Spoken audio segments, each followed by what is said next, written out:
when I was a community pharmacist, this was probably over 10 years ago, my patients did not do well on low salt diets. Their doctor, if you go to the doctor's office and you have high blood pressure, the first thing they're going to tell you is just to cut your salt intake. And a lot of my patients would come to me and say that, they don't feel good. Their exercise tolerance is terrible. A lot of them actually would pass out on a low salt diet because it just bottoms out your blood volume. And so it wasn't matching basically the guidelines saying everyone should consume a low salt diet. It was not matching the health of my patients. And so when I would push back, and they would go to their doctors and say they weren't doing well, and the doctor would say, okay, so start adding salt back to your diet, they would instantly feel so much better. Even people with atrial fibrillation, their AFib episodes would almost go completely away. So right then and there, I was like, okay, something's wrong here with the guidelines. And what's interesting is if you actually look at the level of evidence that's supporting these guidelines, like the American Heart Association, congestive heart failure guidelines telling these individuals to go on a low salt diet, it's based on level evidence C, which is just expert opinion. It's not based on like meta-analyses of randomized controlled trials in humans. It's not just the fact that the evidence does not suggest that this is correct. It's when you actually look at the real world population, so much harm you can see when people start cutting out their salt intake. Only 20% of people with normal blood pressure are quote unquote salt sensitive. In other words, we'll see a significant reduction in blood pressure when they lower their salt intake. Now, I would argue that reduction in blood pressure is actually harmful because you're just decreasing blood volume and you're dehydrating that person. That's not a good way to lower blood pressure. A good way to lower blood pressure is to improve like insulin sensitivity, improve the dilation of the arteries, increase nitric oxide, like do it in a good way. Don't just dehydrate someone by putting them on a low salt diet.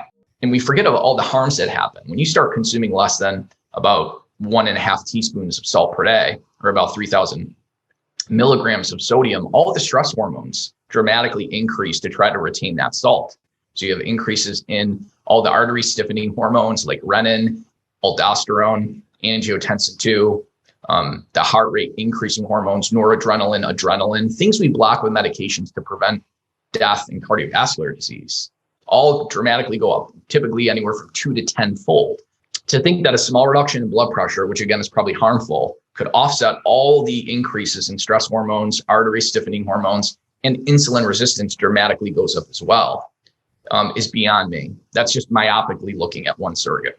The true white crystal that chronically raises blood pressure in a significant harmful way, that damages the kidneys in a significant harmful way, that increases the risk of diabetes, is refined sugar and not salt. Because overconsuming refined sugar will chronically elevate glucose levels, which will pull water into the blood vessels and actually increase retention of fluids in the arteries and chronically elevate blood pressure. Whereas that doesn't happen with sodium. You don't get chronically elevated levels of sodium. Your body can basically adjust very quickly. And so it's really the sugar that's leading to retention of salt through the increases in insulin.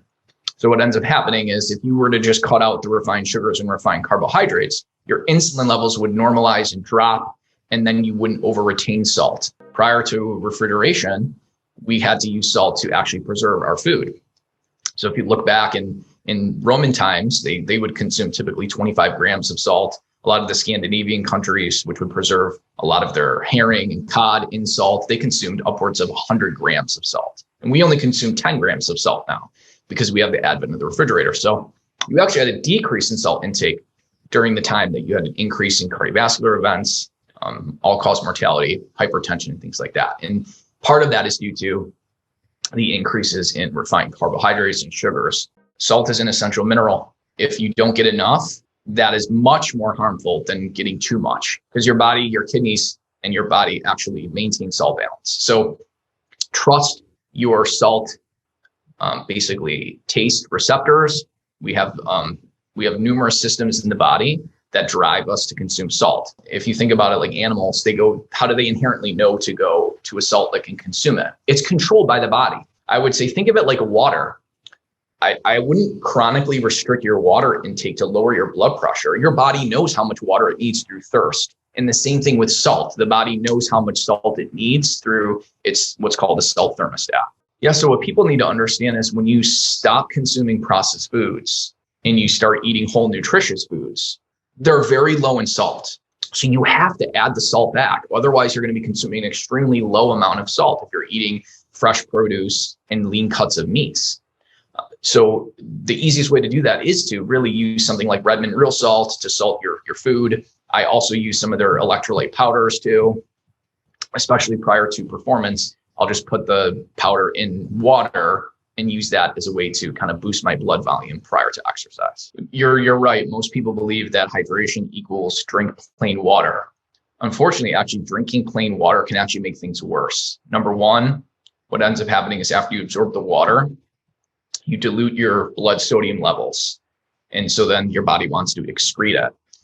And so if you drink just plain water, you can actually drop your blood volume because your body is saying, okay, I need to actually diurese. I need to get rid of this extra fluid. And studies have shown that drinking just plain water increases the body's susceptibility to electrically induced muscle spasms and cramps because it dilutes your electrolytes. So it's actually one of the worst things to do to drink plain water prior to performance. And you can actually inhibit vigorous exercise performance as well, drinking plain water, depending on how much you drink, because when you're doing vigorous exercise, which is basically 64% of your VO2 max or higher, gastric emptying, meaning how quickly fluids empty from the stomach to the intestine, goes down. And so you actually, if you consume, let's say, just 5 ounces of water every 15 minutes, you will exceed your stomach's ability to dump that water, and you will increase and expand the stomach, and that can lead to bloating and cramping. And that's been shown to just drinking 5 ounces of water every 15 minutes in vigorous exercise has been shown to decrease performance by 2.5%. Not only that, but if you're talking about like a marathon, over consuming plain water can increase the risk of death due to what's called hyponatremia, basically plummeting sodium levels in the blood. So you got to be really careful just drinking plain water in both endurance exercise and vigorous exercise. There's 3 basic ways to hydrate.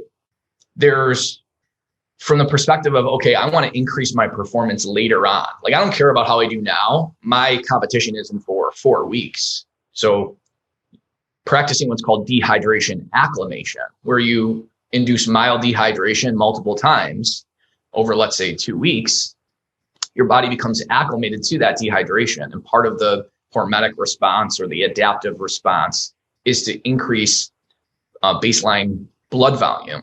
Basically, that helps to improve performance later on. So, and then you would simply rehydrate with a salt solution, basically as salty as sweat. And how you do this is you measure your body weight before you perform, and then you see how much fluid you've lost after. And there's a simple formula to figure out how much salt you would need to replace back what was lost. And it's basically 1,200 milligrams of sodium per liter of fluid is a good starting point for most athletes. Now, you can get the patches that will test and determine, give you a more accurate measure of how much sodium you're losing, because if you're practicing in the heat, then typically you're going to lose a full teaspoon of salt or 2,300 milligrams of sodium per liter of fluid loss. And then prior to competition, or if you feel like you have low energy, utilizing higher salt solutions to boost blood volume will give you the best performance enhancement you can get 10 to 20 times better than any type of performance enhancing supplement like beta alanine or beetroot juice. Salt solutions, if you get the concentration correctly and you consume it correctly, will let you vigorously exercise 10 to 20 times longer than any type of performance pre-workout would let you do. The linchpin, the main thing that decreases performance is, quote unquote, the relative drop in blood volume that occurs within just 5 minutes of vigorous exercise, which typically your blood volume drops 8 to 10%, feeding the heart, because it now has to flow towards working skeletal muscle. And the blood volume also has to flow to the skin now to dissipate heat. So essentially you have competition between blood flowing to the heart and now blood flowing to working skeletal muscle and to the skin. So you get this drop of up to 10% in blood volume. So if you can drink salt solutions before competition, and you can boost your blood volume by 8 to 10%, you can then prevent the drop that occurs. And by doing this, you're going to have a larger volume to cool yourself off, because we need to understand that we actually pull water from our blood to actually create sweat. So you will have a larger amount of fluid to cool off and dissipate heat.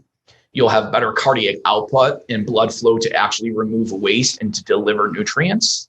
And by increasing your blood volume, you decrease myocardial oxygen demand on the heart and the perception of fatigue. You know, you kind of hold your chest sometimes when you work out a lot, literally because your chest is becoming and your heart is becoming somewhat ischemic. It's not getting the oxygen delivered through the blood because there's that drop in blood volume. So you boost the blood volume. Now you can deliver a lot more oxygen, nutrients to the heart, and you don't get that perception of fatigue and that chest pain.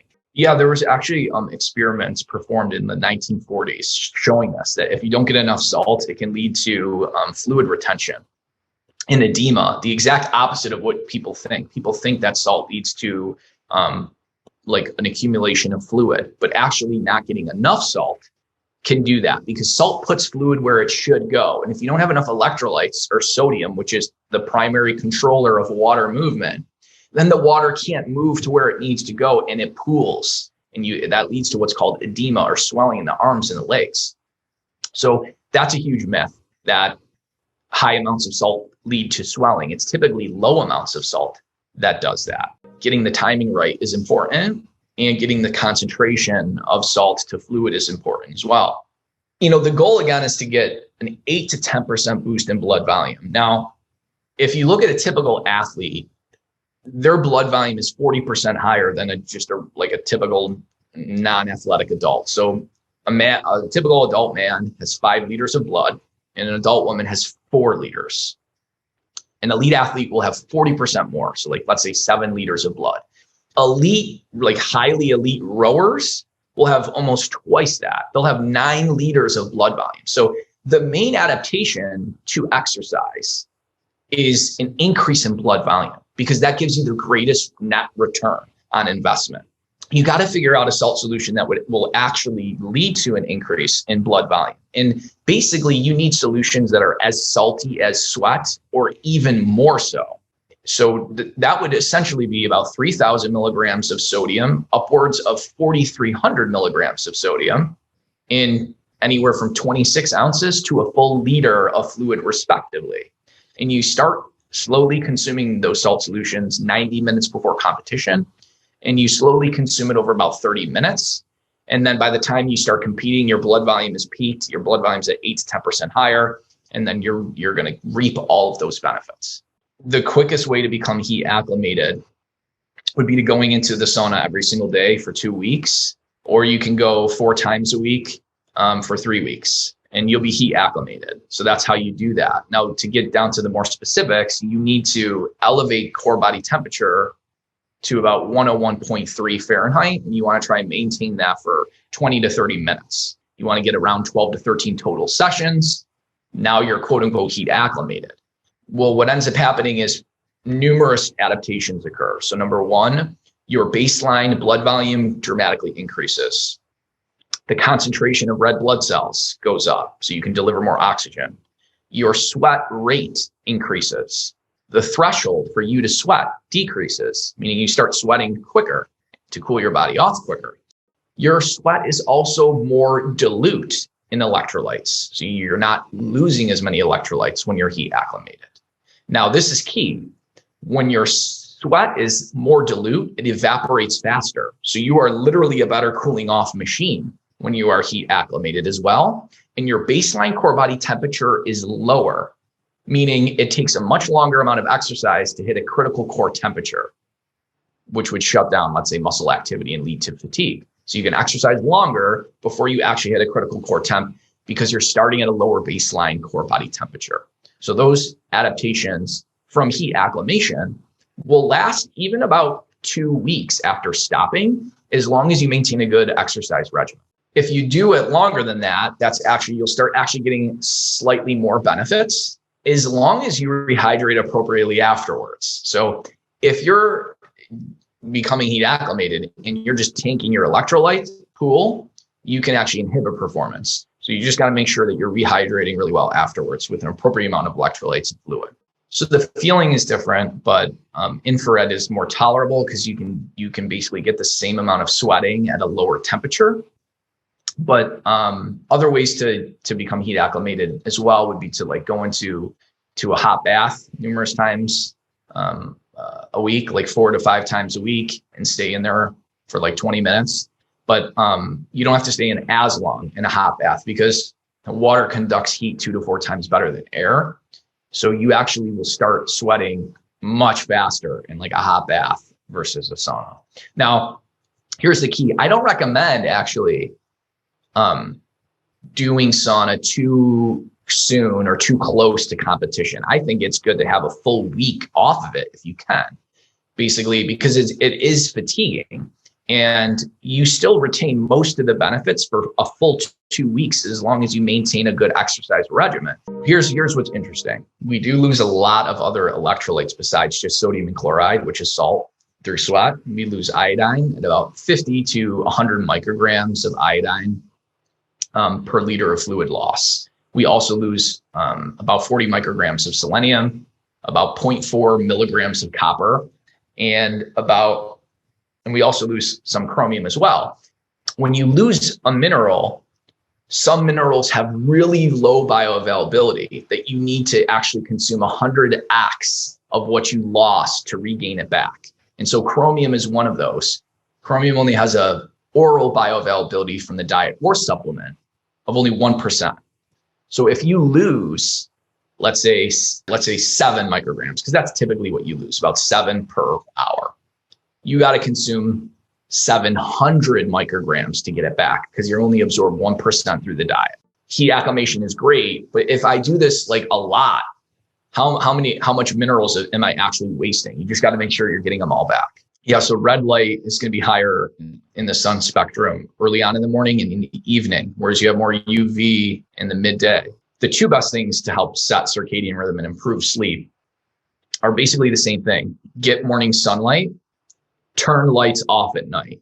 You have to try to match your light patterns to how our body has evolved, because our bodies don't realize that we're in this 21st century of just fake blue light and all these other things that are blasting us and messing up our circadian rhythms. So if you can get outside for 10 minutes upon waking and get some good morning sunlight, and then also to make sure to turn off all the lights at night. Like my neighbors, they all make fun of our house because our house is just completely dark, essentially, by like 6 p.m. That's key though. That's really key. I mean, you can keep some lights on, but they have to be like basically low hanging lights that aren't just like really messing up your circadian rhythm. And when you do that, what ends up happening is the release of melatonin will happen much sooner, and it'll be much greater by getting morning sunlight and turning the lights off at night. And that's going to allow you to sleep better. Yeah, you got to be careful of using red light too close to sleep.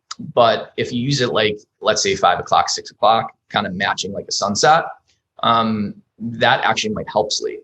But you got to kind of test it out yourself and see, because, how close are you to the red light? Is there different infrared in it as well? How bright is it? Will depend on how it'll affect you. I personally don't think you can always 100% mimic nature and mimic the sun. If you can actually go out and look and sort of like get some light at sunset, that will probably be better for you than trying to mimic it through red light therapy. Based on a lot of my research and publications on a compound called inositol, something we make from glucose, but we don't do it very well anymore because of numerous factors. We need magnesium to actually make this compound. We get depleted of it through coffee and caffeine and numerous other things. So a lot of us are deficient in this compound. I'm telling you, just taking inositol, like 1 to 2 grams twice a day, 9 out of 10 people that I put on inositol have their deep sleep goes from 30 minutes to like 2 hours and 30 minutes. Like they sleep like the dead on this stuff. So they stay asleep, and it's the deepest sleep they've ever gotten. And part of it is because inositol allows neurotransmitters to be released in the brain, like serotonin, which eventually turns into melatonin. So if you want to release the precursor to melatonin so you can fall asleep, you need inositol compounds to do that.